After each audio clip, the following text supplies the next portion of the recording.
Rumah milik Gimin, warga desa Karangmojo, Ponorogo, Jawa Timur ini roboh dilalap api. Bangunan yang terbuat dari kayu ini dengan cepat dilalap si jago merah. Kejadian berawal saat penghuni rumah selesai memasak air, namun lupa mematikan api. Api menyebar dengan cepat dari bagian dapur hingga merembet ke bagian rumah lainnya. Diduga, korban lupa mematikan api setelah memasak air dengan kayu bakar. Beruntung korban dan penghuni rumah lain berhasil menyelamatkan diri, namun dua bangunan rumah milik korban ludes terbakar. 2 unit mobil pemadam kebakaran diterjunkan ke lokasi, sementara api baru berhasil dipadamkan 1 jam kemudian. Akibat kebakaran ini, korban mengungsi ke rumah saudaranya, sementara kerugian ditaksir mencapai puluhan juta rupiah. Dari Ponorogo, Jawa Timur, Ahmad Subeki, iNews melaporkan.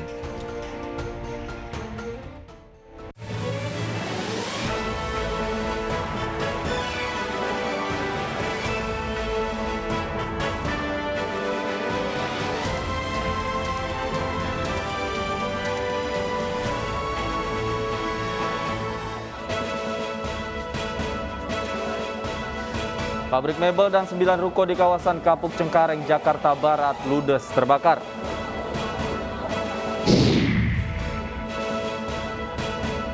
Petugas membopong lansia yang tidak kuat mengantri saat pembagian bantuan langsung tunai.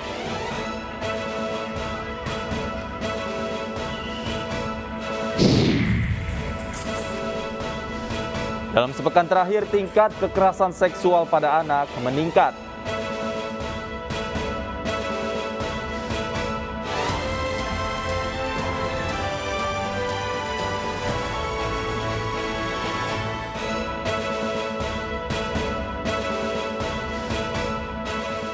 Selamat sore pemirsa, demikian tadi berita pilihan iNews sore bersama saya Stefani Patricia. Dan saya Davi Pratama. Pemirsa, gudang mebel dan 9 ruko di kawasan Kapuk Cengkareng, Jakarta Barat ludes terbakar. Diduga kebakaran terjadi akibat sambungan pendek arus listrik. Sudah merembet ke rumah sebelahnya. 3 rumah sudah terbakar. Seperti inilah video amatir warga saat musibah kebakaran melanda pabrik mebel dan 9 rumah toko atau ruko yang berada di wilayah Kapuk Cengkareng, Jakarta Barat siang tadi. Peristiwa kebakaran ini bermula dari dalam pabrik mebel yang membesar hingga merambat ke ruko material dan 8 ruko lainnya. Bahan-bahan material yang mudah terbakar serta tiupan angin yang kencang membuat api dengan cepat merambat ke bangunan dan sulit dipadamkan. Sudah dikonfirmasi dan diinfokan kepada Dinas Kebakaran. Akses jalan yang sempit menjadi salah satu kendala petugas pemadam kebakaran, sulit menjangkau lokasi. Belum diketahui penyebab kebakaran ini, namun arus pendek listrik diduga menjadi penyebab kebakaran yang menghanguskan pabrik mebel dan 9 ruko. Adalah dari pabrik mebel yang menyambar ke toko material, dan akhirnya merambat ke 8 toko sekitarnya. Ada kendala nggak sih Pak saat melakukan pemadaman sendiri? Kendala awal adalah jalan yang sempit. Jadi unit kita hanya mobil kecil, 2 unit yang bisa masuk, sementara mobil-mobil yang besar itu tidak bisa masuk. Petugas pun berhasil memadamkan api setelah menurunkan 13 unit mobil pemadam kebakaran ke lokasi. Dari Jakarta, Miftahul Gani, iNews melaporkan. Pemirsa, kebakaran juga melanda sebuah pusat perbelanjaan di kawasan Tamrin, Jakarta Pusat. Akibatnya ratusan pengunjung dan karyawan dievakuasi keluar gedung.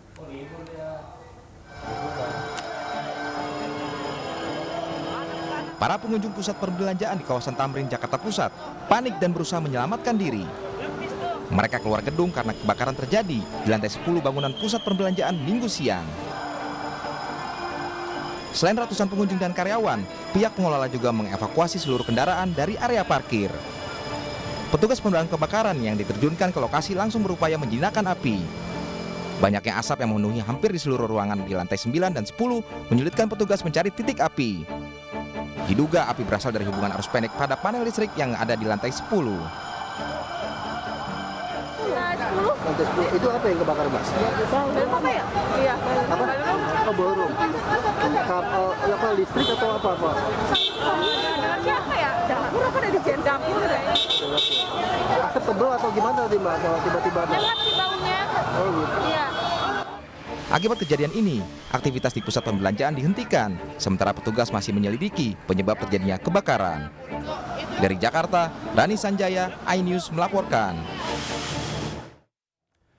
Kita ke berita selanjutnya, pemirsa. Tersangka kasus Bjorka asal Madiun meminta maaf karena telah membuat kanal Telegram Bjorkanism dan menjualnya kepada si hacker. Akun Telegram itu diakuinya dijual ke Bjorka seharga 1,4 juta rupiah.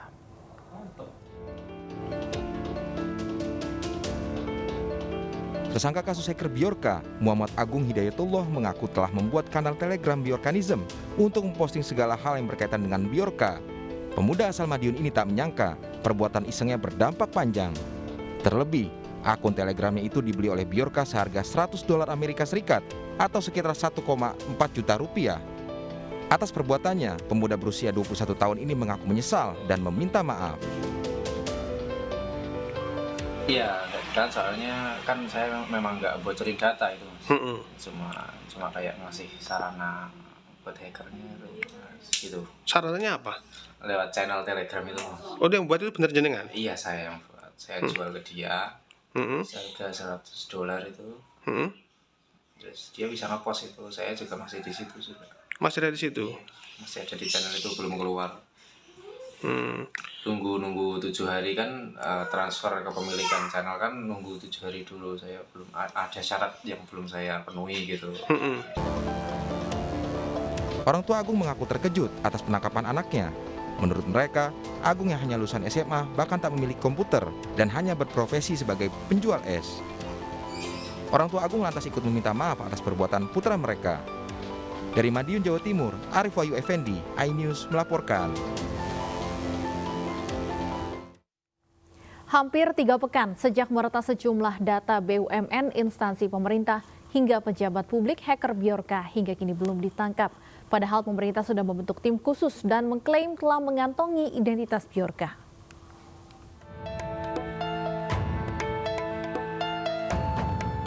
Dalam 3 pekan terakhir, ulah hacker Bjorka membuat gerah pemerintah. Bjorka diduga telah meretas sejumlah data BUMN, instansi pemerintah, hingga pejabat publik. Pada 13 September lalu, pemerintah akhirnya membentuk tim khusus yang terdiri dari Kementerian Kominfo, Polri, BSSN, dan BIN. Hasilnya, 2 pemuda di Cirebon, Jawa Barat dan di Madiun diamankan polisi. Remaja yang diamankan di Cirebon, Jawa Barat bernama Said Fikriansyah. Said dituduh sebagai Bjorka oleh akun Instagram @voltcyber_v2. Namun Said membantah keras tuduhan tersebut dan mengatakan bahwa ia bukanlah seorang hacker. Sementara remaja di Madiun, Muhammad Agung Hidayatullah ditetapkan tersangka karena menyediakan akun Telegram Bjorkanism. Adapun motif pelaku adalah membantu Bjorka agar terkenal. Namun demikian, tersangka tidak ditahan. Menko Polhukam Mahfud MD mengaku terus memburu hacker Bjorka. Ia pun mengklaim telah mengantongi identitas Bjorka namun belum bisa diungkap ke publik. Memberitahu kepada kita, menurut persepsi baik kita, ingin memberitahu bahwa kita harus hati-hati, kita bisa dibobol dan sebagainya. Tapi sampai saat ini tidak. Nah, kemudian kita terus menyelidiki karena sampai sekarang ini memang gambaran pelakunya sudah teridentifikasi dengan baik oleh BIN dan Polri, tetapi belum bisa diumumkan. Gambaran siapa dan di mananya itu kita sudah punya alat untuk melacak itu semua. Nah, saudara, kita membuat satgas. Upaya perburuan Bjorka oleh pemerintah Indonesia mendapat respon dari sang hacker. Dengan menyertakan tangkapan layar judul sebuah media nasional, Bjorka menertawakan klaim pemerintah yang menyatakan telah mengantongi identitasnya. Klaim pemerintah itu disebutnya sebagai omong kosong. Lebih lanjut, dalam unggahannya di situs Bridge, Bjorka juga mengolok-olok penangkapan pemuda di Madiun yang diduga dirinya. Bjorka berkomentar soal Jokowi yang membentuk tim khusus untuk memburunya. Bjorka mengatakan semoga beruntung dan mempersilahkan pemerintah untuk menghubunginya jika butuh bantuan menyelesaikan masalah ini.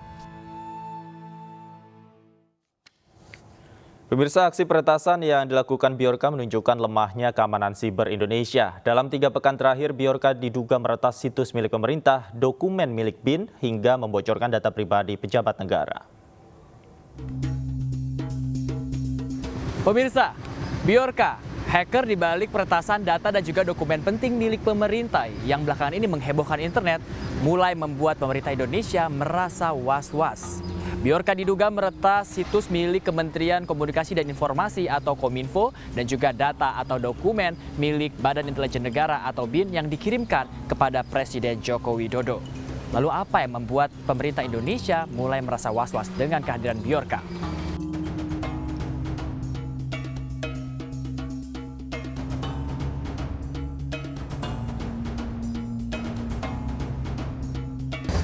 Lalu siapakah Bjorka?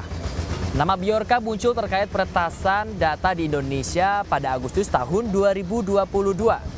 Menjual 105 juta lebih data dari pemilih di Komisi Pemilihan Umum atau KPU dari berbagai provinsi. Sementara itu juga yang dijual oleh Bjorka ini berisikan data-data pribadi seperti nama lengkap, tempat tanggal lahir, jenis kelamin, kemudian juga nomor induk kependudukan, hingga kartu keluarga.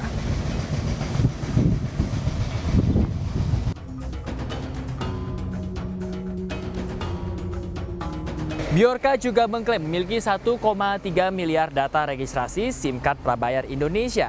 Ini meliputi NIK, nomor telepon, operator seluler, hingga ke tanggal registrasi.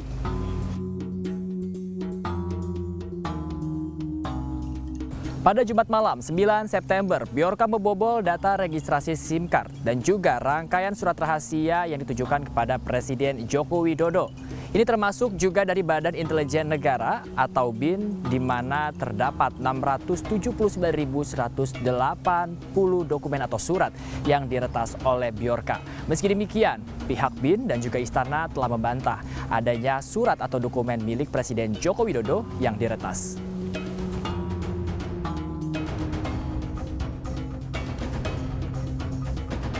Dua menteri juga turut menjadi target dari Bjorka. Siapa saja?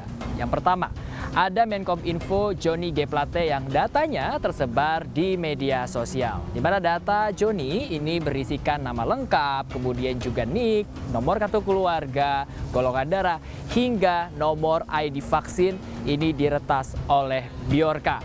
Tak ketinggalan, Bjorka juga menyelipkan ejekan kepada Johnny G. Plate yang bertuliskan Happy Birthday. Serangan Bjorka tidak berhenti. Bjorka juga menyentil Ketua DPR Puan Maharani. Bjorka bertanya, bagaimana perasaannya merayakan ulang tahun bersamaan dengan ribuan orang yang sedang memprotes terkait kenaikan harga BBM.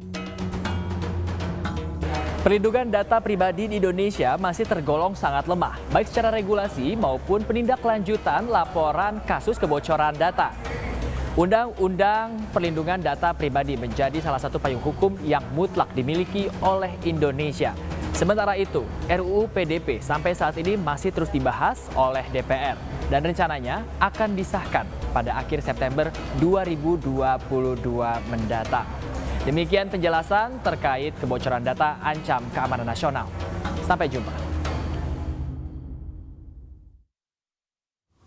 Kita ke informasi lainnya, pemirsa, korban pemerkosaan oleh oknum calon pendeta terjadi di Alor, Nusa Tenggara Timur. Korban pemerkosaan bertambah setelah para korban baru berani melapor aksi bejat oknum pendeta itu.